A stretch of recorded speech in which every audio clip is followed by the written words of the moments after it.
Ayan, sige. Nandito kami ngayon mga kaibigan, kasama ang ating mga dito, mga katropa. Papunta na naman kami, babalik kami sa Pinatubo. Pero hindi namin makaya kaagad sa araw na to. Dito muna kami sa baba. Kaway-kaway dyan, ha? Brother, ayan, ha? Ayan. Ganda ng ano namin. Ayan, ilog, tuwang-tuwa siya, At saka, nandito na tayo. At mukhang, pasensya na kasi video ko, kasi tricycle lang yung sinasakyan namin. At nandito na yung ilog. May kalabaw. Yan. Ganda ng ano namin, biyahe. Masyado lang magulo. Magalaw.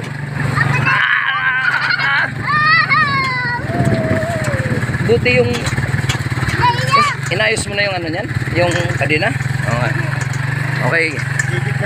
Yung kadena kagabi natanggal, kaya tinanong ko sang naayos ba ng ating engineer. Engineer to, Banat.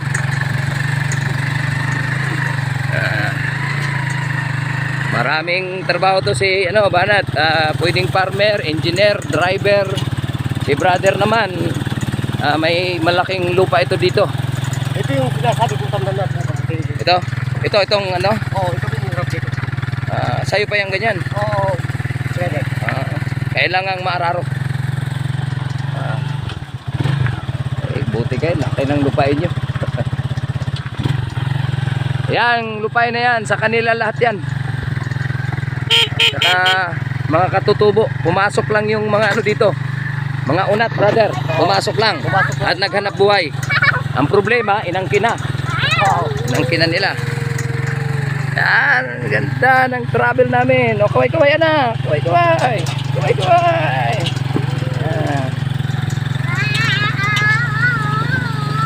Ito.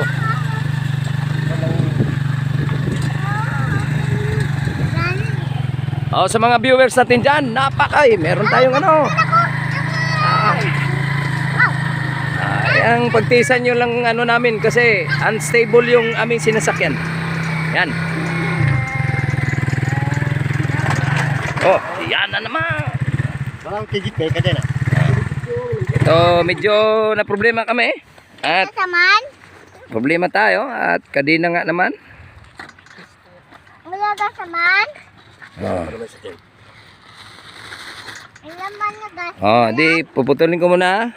Hanggang dito muna kasi problema sa kadena.